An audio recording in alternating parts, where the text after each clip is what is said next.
গেল ১৫ বছরে চাকরিচ্যুত পুলিশ সদস্যদের সুযোগ সুবিধা সহ চাকরিতে পুনর্বহাল না করলে আত্মহত্যার হুমকি দিয়েছেন তারা।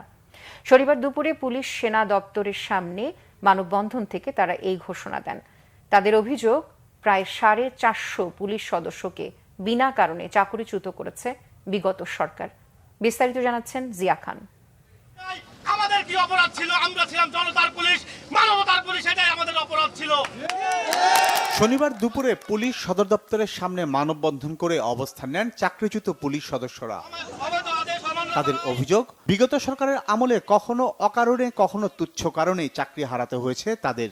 আমার অপরাধ, আমি পুলিশ গ্যালারি পেজে বাংলাদেশ পুলিশ বাহিনীর সমস্যা নিয়ে দুই তিনটা কমেন্টস করছিলাম, লিখছিলাম আর কি, যে আমাদের বাংলাদেশ পুলিশের এই সমস্যা। ডোপটেস খেলা খেলেছে বেনজির স্যার, যে ডোপটেস খেলা একেবারে ভয়ানক ছিল।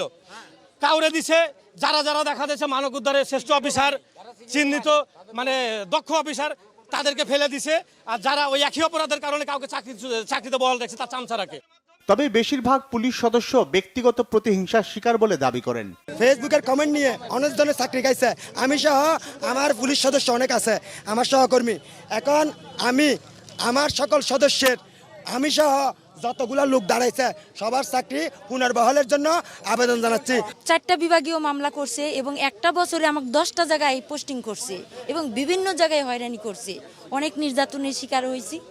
অনেকের উচ্চ আদালতের আদেশের পরও চাকরিতে পুনর্বহাল না করানোর অভিযোগ করেন। বিজ্ঞ আদালত আমাকে নির্দোষ প্রমাণিত করে চাকরিতে পুনর্বহালের অর্ডার করছে, তারপরেও হেডকোয়ার্টার থেকে বারবার করে আপিল করে আবার করছে, তারা আপিল করছে, কিন্তু তাদের আপিল না শুনে বিজ্ঞ আদালত খারিজ করে দিয়েছে সেটা। তারপরেও আমাকে তারা পুনর্বহাল না করে আবার রিভিউয়ের জন্য আবেদন করতে চাচ্ছে। এক পর্যায়ে পুলিশের উচ্চ পর্যায় থেকে যোগাযোগ করা হয় আন্দোলনরতদের সাথে, আশ্বাস দেন দাবি পূরণের। এখানে আমাদের প্রায় 400-450 আছে। কেউ sub inspector, SI, constable, additional DIG sir পর্যন্ত আছে এখানে। এই ন্যায্য দাবি আমাদের যদি আদায় না হয় তাহলে আমাদের আত্মহত্যা ছাড়া কোনো উপায় থাকবে না। এবং আমরা যারা এখানে আসছি সবাই যার যার পরিবারের কাছ থেকে বিদায় নিয়ে আসছি। এদিকে পুলিশ সদর দপ্তর থেকে এক খুদে বার্তা জানানো হয়, 639টি থানার মধ্যে 538টি থানার কার্যক্রম শুরু হয়েছে। জিয়া খান, বাংলা ভিশন, ঢাকা।